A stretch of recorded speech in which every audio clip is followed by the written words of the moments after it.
अस्सलाम वालेकुम दोस्तों, उर्दू स्टोरी चैनल पर खुश आमदीद। मुअज़्ज़िज़ सामीन हज़रात, आपसे उम्मीद की जाती है कि वीडियो को लाइक करें, चैनल को सब्सक्राइब करें। शुक्रिया। इंसान बुनियादी तौर पर लालची इंसान है। जो इसके पास होता है वो इससे मुतमईन नहीं होता, और जब कनात इख्तियार करता है तो लोग इसकी ज़िंदगी को अपने रवैयों से जहर आलूद कर देते हैं। वो भी एक ऐसा ही शख्स था। इसकी ख्वाहिश थी कि वो अपनी ज़ात से वाबस्ता लोगों के ख्यालात का धारा बदल डाले। बिलाखिर कुदरत ने इसे एक मौका फराहम कर दिया और वो दुनिया को एक पैगाम देने में कामयाब हो गया। समंदर की मौजों और अंदर के तूफान का सनसनीखेज टकराव। पैगाम। आसमान साफ और समंदर पुरसकून था। धीरे धीरे बिखरती हुई चांदनी में किनारे पर खड़े कादिर बख्श ने सिगरेट का आखिरी कश लिया और फिर टूटा हुआ दरमियानी उंगली की मदद से खुश्क रेत पर उछाल दिया। कादिर बख्श की मुख्तसर कश्ती, जिसकी लंबाई तकरीबन 12 फीट के करीब थी, इसके करीब खुश्क रेत पर पड़ी। कादिर बख्श ने अपना आम सा मोबाइल फ़ोन जेब से निकाला और एक बटन दबाकर रोशन स्क्रीन पर निगाह डाली। रात के 12:15 बज रहे थे। वक्त देखने के बाद इसने मोबाइल फ़ोन जेब में रखने के बजाय इसे कश्ती के एक महफूज गोशे में रखा, जहाँ एक प्लास्टिक का शापर पहले से पड़ा हुआ था, जिसमें सिगरेट और माचिस की डिबिया समेत खाने पीने की चंद अशिया थी। नवंबर के अवाइल के अयाम जारी थे। मौसम बेहद खुशगवार उतर आया था। हवा भी मोतदल रफ्तार से चल रही थी। कादिर बख्श को एक खुशगवार खुनकी का एहसास हो रहा था।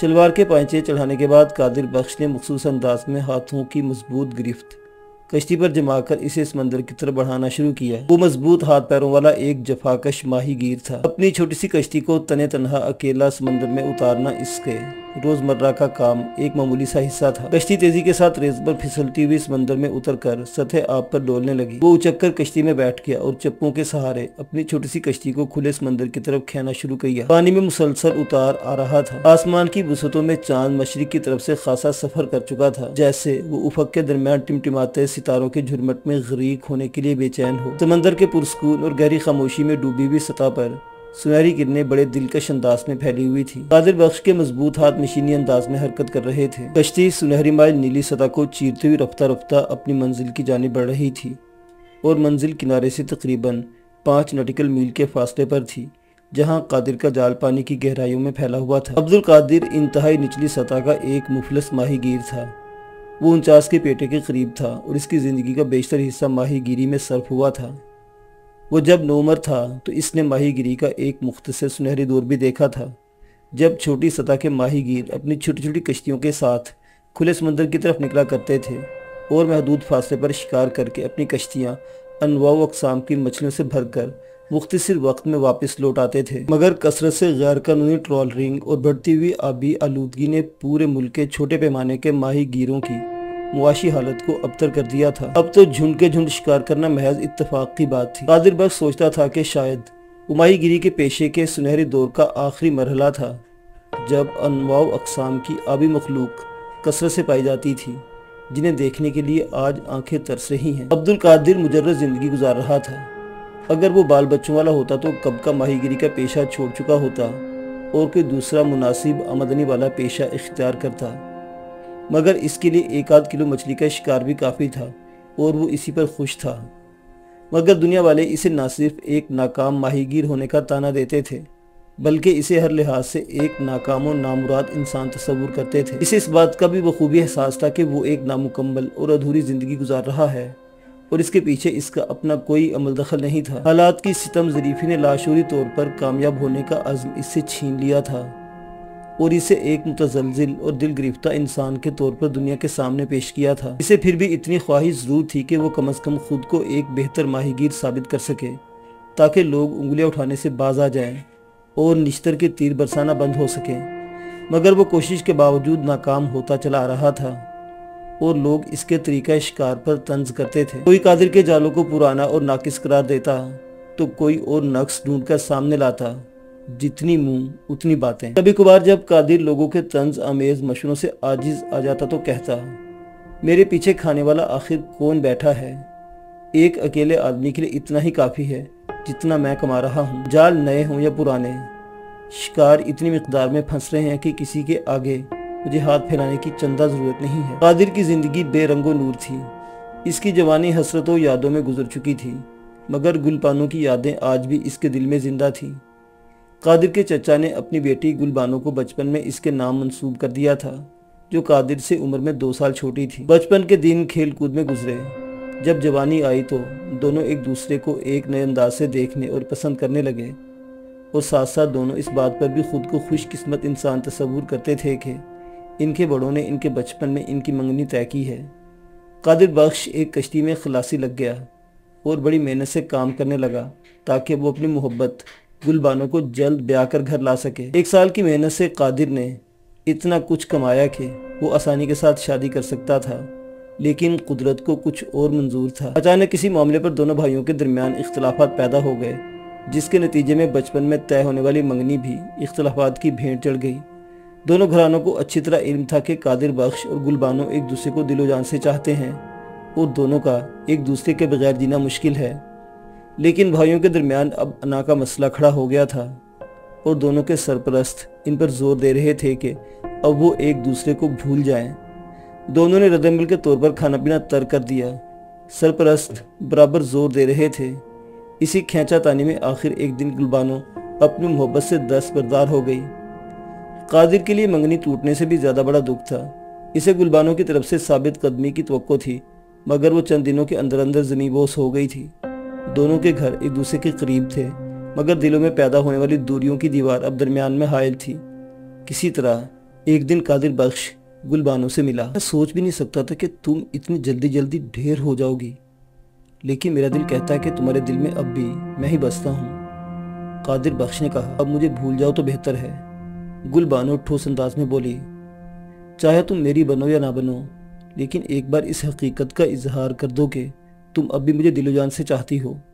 कादिर बख्श बेबसी से बोला, मैंने कहा ना, अब मुझे भूल जाओ, और हाँ, आइंदा मुझसे मिलने की गलती हरगिज मत करना, वरना मैं अपने वालिदैन को बता दूंगी। गुलबानो तैश भरे अंदाज में बोली और पैर पटक कर चली गई। वालिदैन की पढ़ाई हुई पट्टी ने इसे कादिर से बदजन कर दिया। ये सुनकर कादिर का दिल यकदम सीने में शीशे की तरह किरची किरची हो गया। इसे इर्द गिर्द का होश नहीं रहा। इसे जिंदगी फीकी और बेरंगो नूर महसूस होने लगी। फिर एक दिन गुलबानो की शादी की खबर इसे मजीद तड़पा गई। वो इलाके के एक नौजवान से शादी करके अपने घर सुधार गई। रफ्ता रफ्ता कादिर ने टूटे हुए दिल के साथ जिंदगी गुजारने का हुनर सीख लिया, मगर इसका दिल घर बसाने के मामले में किसी तरह तैयार ना था। वो अपने वालिदैन की इकलौती औलाद था। इसके वालिदैन एक एक करके पीछे दुनिया से रुखसत हो चले गए।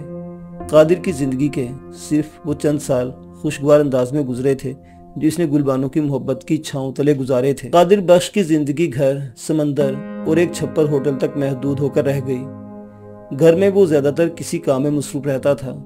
पूरे इलाके में गिनती के चंद लोग ऐसे भी थे जो कादिर बख्श को तंज़ो तनकीद का कभी निशाना नहीं बनाते थे, जिनसे वो कभी कभार मिला भी करता था। वो सुबकी के खौफ से अमूमन लोगों से दूर भागता था। अब्दुल कादिर हमेशा अपने जाल को शिकार के लिए पानी की गहराइयों में डालकर चला जाता और अगले रोज इसे चेक करने आ जाता। अगर जाल में वाफिर मिकदार में शिकार फंसा ना पाता तो जगह तब्दील करता, किसी और जगह जाल डालता।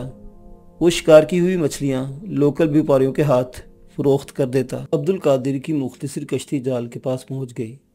बिखरी चांदी में पानी की सतह पर सफेद रंग के बेशुमार छोटे मोटे काक एक दूसरे के करीब एक नीम दायरे की शक्ल में नजर आ रहे थे, जो तहे आब में जाल की मौजूदगी को जाहिर कर रहे थे। एक तरफ सतह आब पर एक बांस के सहारे एक नीले रंग का झंडा हवा के दोष पर लहरा रहा था, और बांस के एक बड़े और गोल काक के दरमियान सुराख पानी के अंदर की सतह पर ठहरा हुआ था, जो जाल से मुंसलिक था। झंडा दूर से ज़ेरे मौजूद जाल की निशानदेही करता था, ताकि कोई लांच वगैरह जाल की मौजूदगी पाकर अपना रुख बर वक्त तब्दील कर सके और जाल किसी गुजन से महफूज रहे। कादिर का जाल प्लास्टिक की डोरियों से बना हुआ बारीक सुराखों वाला एक आम सा छोटी किस्म का जाल था, जिसे अमूमन निचली सतह के मछेरे इस्तेमाल करते थे। कादिर ने अर्शे के नीचे से हेडलैम्प उठाया और सर पर बांध लिया। गो के हरसू चांदनी खासियत तक बिखर चुकी थी, मगर किसी तेज रोशनी के बगैर जाल का सही तौर पर जायजा लेना और फिर जाल में फंसी हुई मछलियों को निकालना काफी मुश्किल था। मछलियों के कांटे से हाथ जख्मी हो जाना यकीनी अमर था। वो हेडलैम्प की रोशनी से जाल का जायजा लेने लगा। आज इसे सफेद रंग के काक का ये नीम दायरा मजीद मुख्तस नजर आ रहा था। सफेद रंग के काक जो जाल के बलाई रस्सी से मुंसलिक थे, एक तरफ के आखिरी हिस्से पर नजर नहीं आ रहे थे, यानी वो पानी की सतह के नीचे चले गए थे। तिनके की तरह हल्के फुल्के ये कॉक खुद ब खुद बनना किसी वजह के सतह आपके नीचे नहीं जा सकते थे, और ऐसी अलामत हर माहीगीर के लिए बाइसे उम्मीद होती है। ऐसा कुछ पाकर कादिर बख्श भी पूरी उम्मीद हो गया कि आज जाल से यकीनन मछलियाँ अच्छी खासी मिकदार में हासिल होंगी, जिनके वजन से इस हिस्से के कॉक पानी की सतह के नीचे चले गए थे। अब्दुल कादिर ने एक हल्का चप्पू चलाया और कश्ती ऐन उस मुकाम तक पहुंच गई जहां कॉक डूबे हुए थे। हेडलैम्प और चांद की मिलीजुली रोशनी में कादिर बख्श को पानी की सतह कदरे नीचे सुनहरी रंगत की किसी चीज की मौजूदगी का गुमान हुआ, जो पानी के हिचकोलों से हरकत करती चमकती हुई नजर आ रही थी। कादिर बख्श ने जब कश्ती जरा आगे बढ़ाई तो इसे सामने का मंजर वाज़े नजर आया। इसकी आंखें यकदम खुशगवार हैरत से चमक उठी। आह हा, मैं कामयाब हो गया। देखो दुनिया वालों, मैं आखिर कामयाब हो गया। एक बड़ा खजाना आज मेरे हाथ आ लगा है। अब तुम लोग कभी ये नहीं कह सकोगे कि कादिर बख्श एक नालायक इंसान और एक नाकाम मछेरा था। मैंने करके दिखा दिया। कादिर बख्श फौरन फातिहाना सरशारी से उठा और दोनों बाजू हवा में फैलाए हुए बुलंद आवाज में चिल्लाया, वाकई इसके छोटे से जाल में आज एक बड़ा खजाना, एक बेशकीमत गोल्डन सवा मछली की सूरत में आन फंसा था, जिसकी करंट रेट मार्केट में तकरीबन 20 लाख रुपए थी। मैं तुम्हारी असल कीमत वसूल करूंगा। माही गिरों की खाल उतारने में मुहारत रखने वाले लोकल व्यापारियों के हाथों तुझे हरगिज फरोख्त नहीं करूंगा। कराची की मार्केट में तेरा सौदा होगा। यहाँ से कराची कहाँ दूर है, सिर्फ तुझे किनारे पर ले जाने की देर है।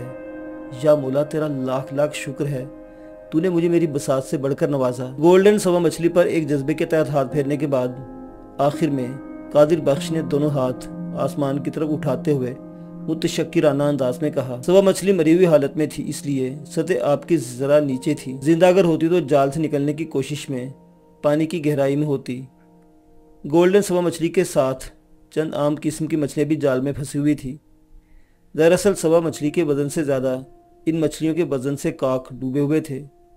गोल्डन सवा मछली मुर्दा हालत में पानी की सतह पर तैरती है।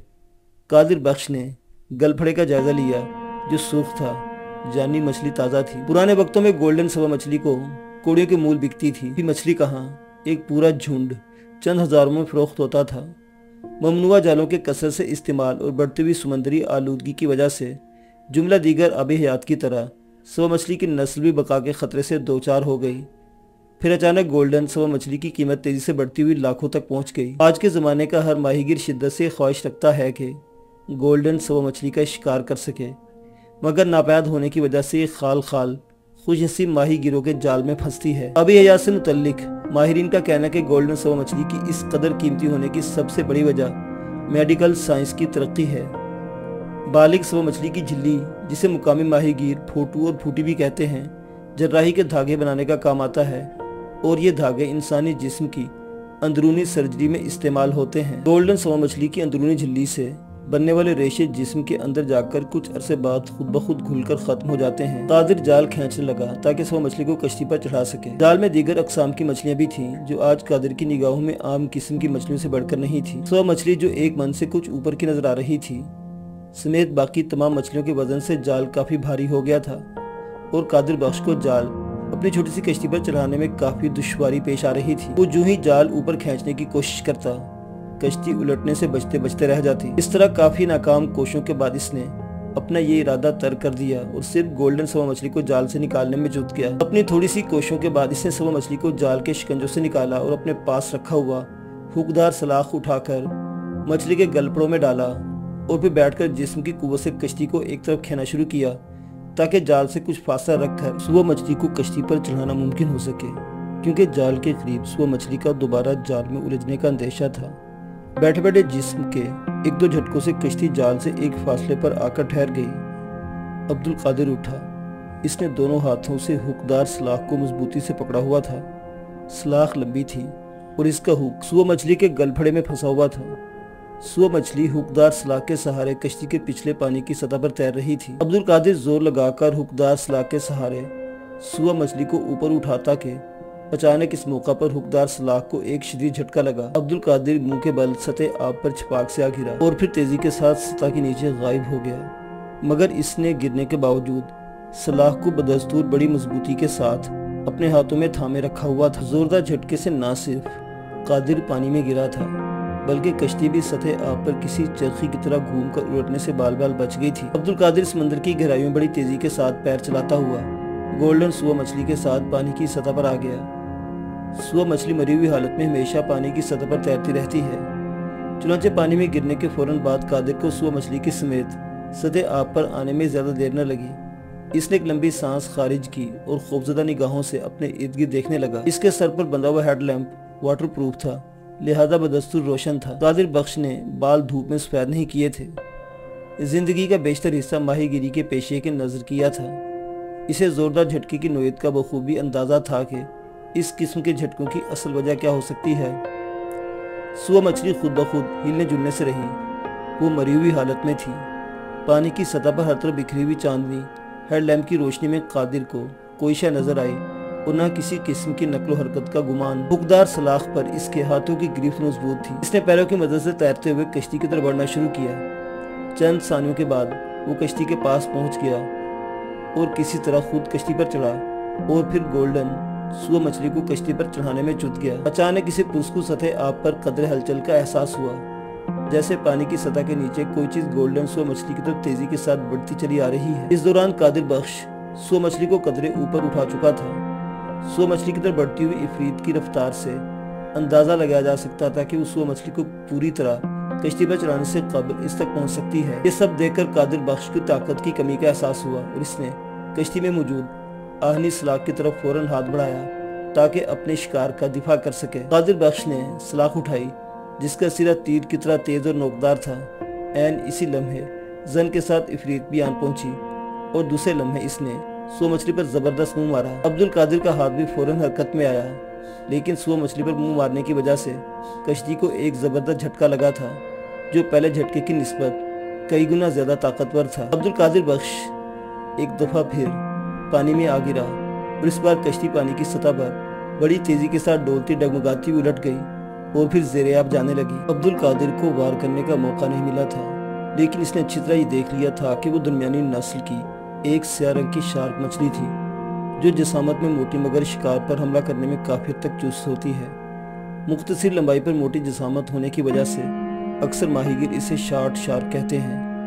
گرنے کے فوراً بعد قادر دونوں پیر مہارت سے چلا کر ایک دفعہ پھر سوا مچھلی سمیت پانی کی سطح پر آ گیا۔ خوف سے کہیں زیادہ اس پر غصہ طاری تھا۔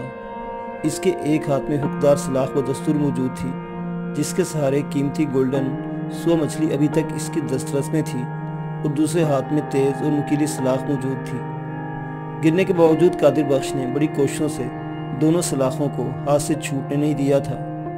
ایک طرف پانی کی سطح پر عبدالقادر کو زیر آب آ جاتی ہوئی اپنی کشتی کا صرف اگلا حصہ نظر آ رہا تھا۔ اس کا دل بڑی شدت سے دھڑکا۔ وہ سوا مچھلی کو کھینچتا تیرتا ہوا ڈوبتی ہوئی کشتی کی طرف بڑھنے کی کوشش کرنے لگا۔ فاصلہ زیادہ نہیں تھا مگر عبدالقادر کے پہنچنے تک کشتی پانی کی گہرائیوں میں اتر کر پوری طرح غائب ہو گئی۔ عبدالقادر نے پانی کے نیچے کسی طرح ہاتھ چلانا شروع کیا جہاں کشتی ڈوبی تھی۔ اسے موبائل فون کی شدت سے تلاش تھی مگر صرف ایک رسی کے سوا اور کوئی شے اس کے ہاتھ نہ آئی۔ وہ اپنا دل محسوس کر رہ گیا۔ یہاں موبائل نیٹ ورک پوری طرح کام کرتا تھا۔ اگر اس کا موبائل سیٹ اس کے ہاتھ آ جاتا تو وہ فوراً خشکی پر مدد کے لیے کال کرتا۔ اب اگر موبائل مل بھی گیا تو کوئی فائدہ نہیں، پانی سے ناکارہ ہو چکا ہوگا۔ قادر بخش کو اچھی طرح اندازہ تھا کہ شارک مچھلی اس کے آس پاس ہی موجود ہوگی اور کسی بھی وقت حملہ کرے گی۔ اسے یقین تھا کہ اب تک کے حملوں سے قیمتی گولڈن سوا مچھلی کو کافی نقصان پہنچا ہوگا۔ عبدالقادر کی کشتی اس کے آنکھوں کے سامنے غرق آب ہو چکی تھی۔ رات کے وقت کھلے سمندر میں وہ تنے تنہا اور بے یار و مددگار ایک خونخوار شارک کے رحم و کرم پر تھا، لیکن اس نے اپنے دل میں پختہ عزم کر رکھا تھا کہ وہ جیتے جی کسی بھی حالت میں اپنے قیمتی شکار کو موذی شارک کی خوراک بننے نہیں دے گا۔ وہ سائیکلنگ کے انداز میں ہاتھ پیر چلا کر تیر رہا تھا۔ اس کے دونوں ہاتھ سلاخوں پر بدستور مصروف تھے اور وہ پانی میں کھڑے ہونے کے انداز میں موجود تھا، صرف سر پانی کی سطح سے باہر تھا۔ اس طریقہ تیراکی میں فائدہ یہ ہوتا ہے کہ کوئی بھی شارک براہ راست آسانی کے ساتھ حملہ کرنے سے رہ جاتی ہے، کیونکہ شارک مچھلی کا منہ آگے کو نکلتی ہوئی اس کی ناک کے نیچے ہوتا ہے اور اسے دبوچنے میں دقت ہوتی ہے، بنسبت دیگر طریقہ تیراکی کے یہ طریقہ زیادہ محفوظ ہے۔ ڈوبتی ہوئی کشتی سے قادر بخش کے ہاتھ صرف رسی لگی تھی۔ اس نے تیرتے ہوئے رسی کو گولڈن سوا مچھلی کے پیٹ میں لپیٹ کر بڑی مہارت کے ساتھ باندھنا شروع کیا۔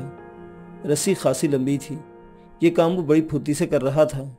पेट पर लपेटकर मजबूत गिरा लगाने के बाद इसने रस्सी के दोनों सिरे लेकर यके बाद दीगरे मछली के गलफड़े में डालकर सर से मछली के मुंह से निकाल ले और फिर एक गिरा डालकर बाकी बच जाने वाली रस्सी को अपनी कमर से कसकर बांध लिया। अब इसके दोनों हाथ खूंखार शार्क से लड़ने के लिए आज़ाद थे। इतने बड़े समंदर में क्या तुझे सिर्फ मेरा ही शिकार मिला है खाने को?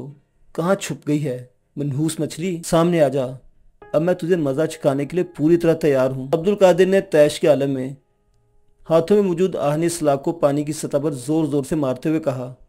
इसका रुख किनारे की तरफ था, मगर वो अच्छी तरह जानता था कि अगर शार्क ने हमला न किया तब भी गोल्डन सो मछली के साथ साथ तैरकर 5 नॉटिकल मील का फासला तय करना इंतहाई मुश्किल काम है। ढलती उम्र में इतना दमखम कहाँ होता था।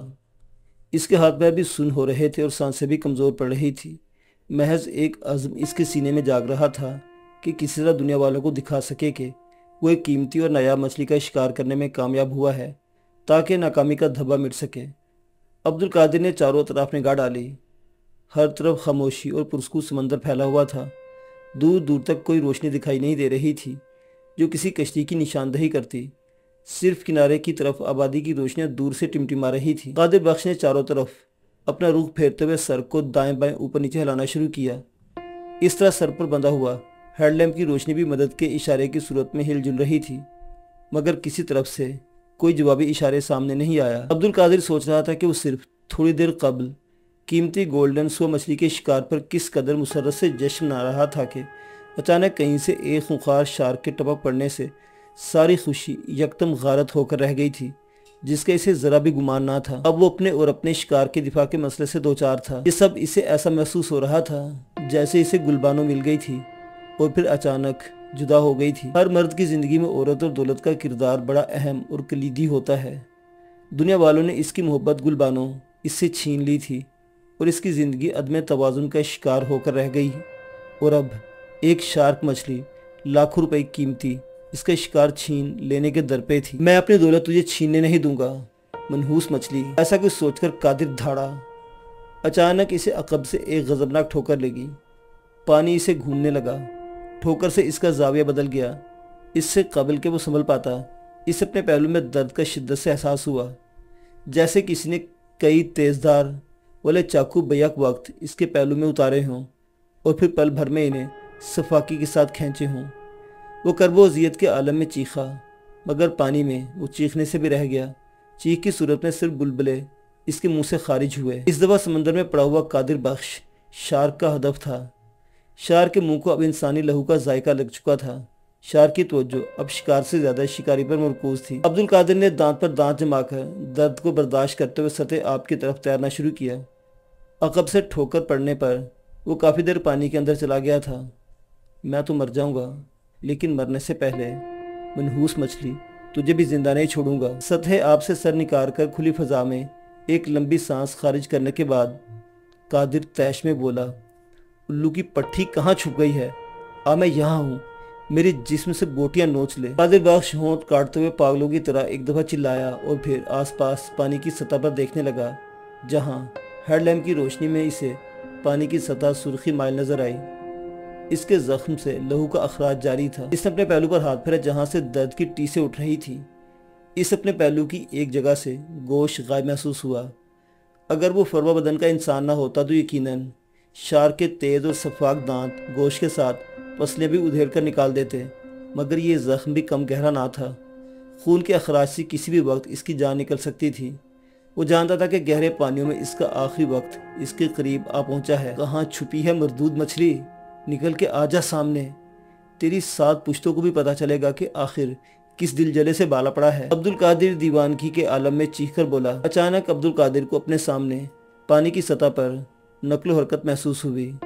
तेज और नुकीली सलाख इसके हाथ में तैयार थी। जख्म से मुसलसल खून बहने से इसे खासी कमजोरी और नकाहत महसूस हो रही थी, मगर मरते मरते साथ में दुश्मन को मारकर मिटाने का जुनून गोया इसके लिए ताकत और तवानाई का बाइस बन रहा था। हेडलैम्प की रोशनी में अब्दुल कादिर पल भर के लिए देख पाया कि पानी की सतह के कदरे नीचे एक सियाह शबी तेजी के साथ हरकत करती हुई इसकी तरफ लपक रही है। इससे कबल के शार्क इस पर गजब का झपटा मारती। इसका हाथ मशीनी अंदाज में हरकत में आया। पानी की सतह पर एक जोरदार छपाक की आवाज के साथ तेज़ और नुकीली आहनी सलाख ऐन शार्क के सर में पेवस्त हो गई। पानी में फौरन एक हलचल सी मच गई। दर्द अजियत से शार्क पानी में बेतहाशा तड़पने लगी। सलाख पूरी तरह सर के ऐन दरमियान में पेवस्त थी। वार करने के बाद सलाख अब्दुल कादिर से हाथ से छूट गई, मगर वो अपने भरपूर वार से पूरी तरह मुतमईन था। इसे पुख्ता यकीन था कि थोड़ी देर बाद शार्क ठंडी हो जाएगी। शार्क अब्दुल कादिर पर झपटने की धुन में सर पर सफाक सलाख का वार खाने के बाद अपनी रो में कुछ दूर भी निकल गई थी। अब्दुल कादिर तड़पते हुए शार्क को पुरस्कुन अंदाज में देख रहा था। थोड़ी देर बाद जब वो तड़प तड़प कर ठंडी हो गई तो अब्दुल कादिर तैर कर शार्क की तरफ बढ़ने लगा। देखा तूने, आखिर मैंने तेरे वहशी दिमाग में छेद कर डाला।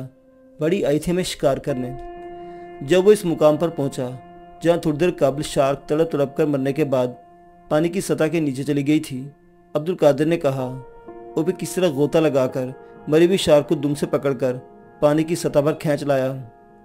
देख लो दुनिया वालों, देख लो, एक दफ़ा फिर मैं कामयाब हो गया हूँ। मुझे और मेरे शिकार को शिकार करने के लिए आने वाला शिकारी मेरे हाथों में शिकार हो गया। अब्दुल कादिर एक दफ़ा फिर फतह का जश्न मनाते हुए कहा, लेकिन इस बार इसकी आवाज़ में वो पहली जैसी गूंज नहीं थी जो कीमती गोल्डन मछली पर नज़र पड़ने पर थी।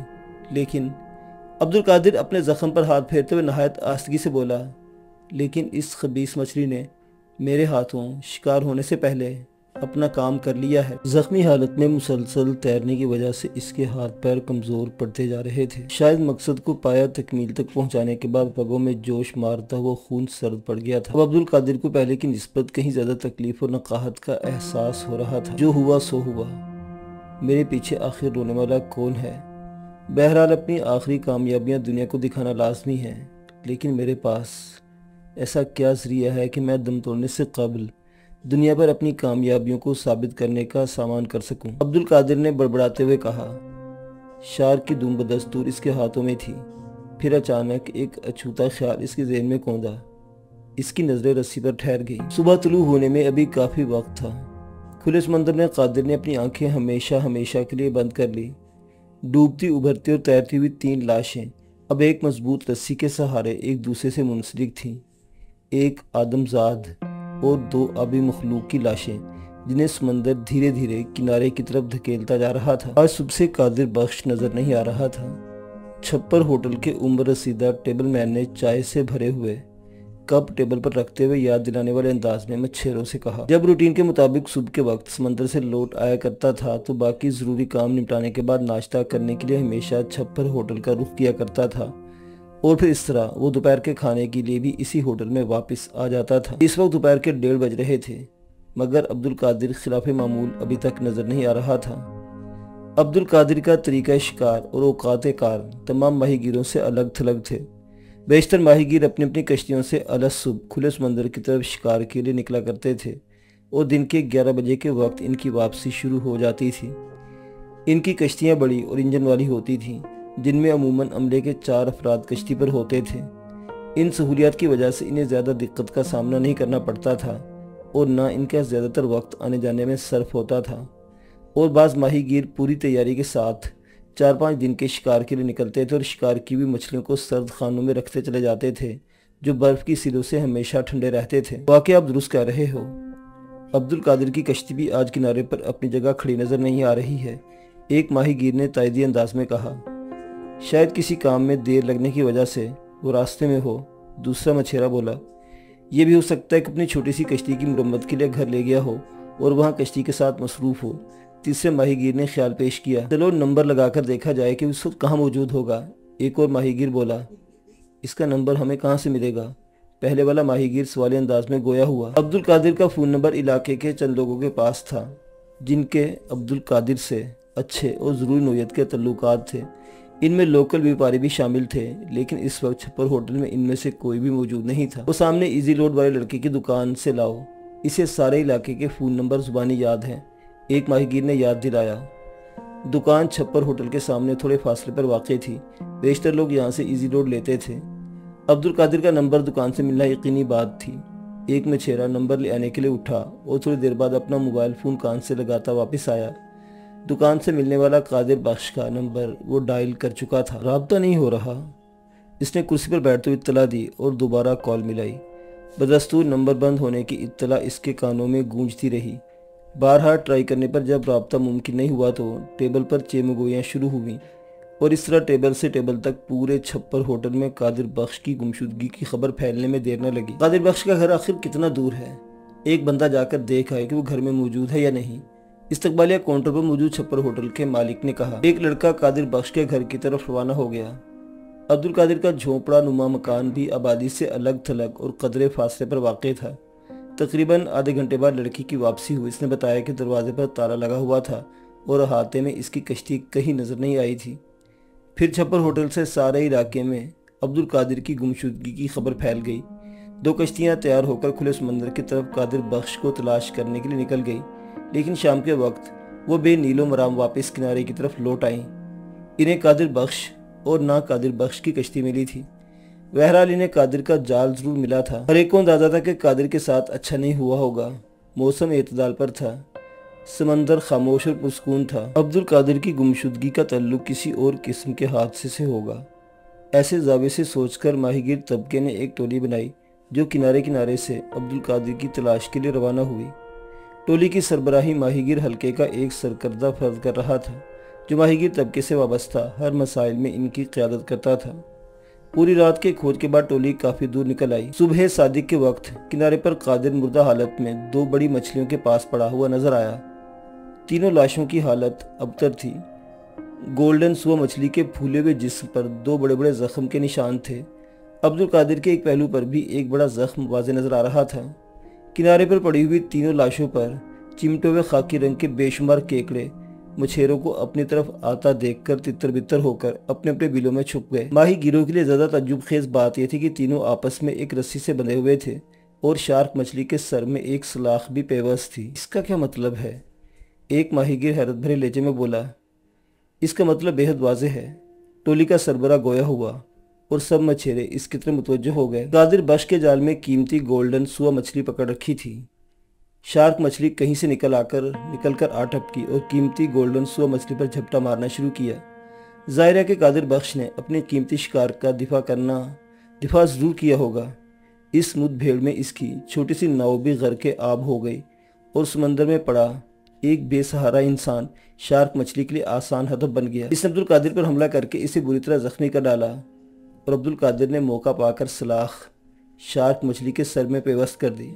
دراصل مرنے سے پہلے وہ دنیا کے لیے ایک پیغام چھوڑنا چاہتا تھا۔ ایک رسی سے اپنے دونوں ساتھ مچھلیوں کو باندھ کر اور شارک مچھلی کے سر میں سلاخ ویسے کا ویسا چھوڑ کر وہ ہم تک اپنا پیغام پہنچانے میں پوری طرح کامیاب ہو چکا ہے۔ یعنی قادر بخش سارا واقعہ رسی اور سلاخ کے ذریعے بیان کرنے میں کامیاب ہوا ہے، مگر اس قیمتی شکار اس کے کام آیا اور نہ اس کے مرنے کے بعد اب کسی کے کام آئے گا۔ وہ اپنی زندگی کے آخری لمحوں میں کامرانی کی منزل کو چھوتے چھوتے رہ گیا۔ اس کی آواز کہتے کہتے افسردگی اور بوجھل ہوتی چلی گئی۔ سب کی نظریں پھولی ہوئی ان تینوں لاشوں پر مرکوز ہو گئی، جن پر نہ صرف ایک دوسرے پر حملوں کی چوٹ واضح تھی بلکہ کیکڑے اور مچھلیوں کے نوچنے کھرچنے سے بھی بے شمار نشانات واضح تھے۔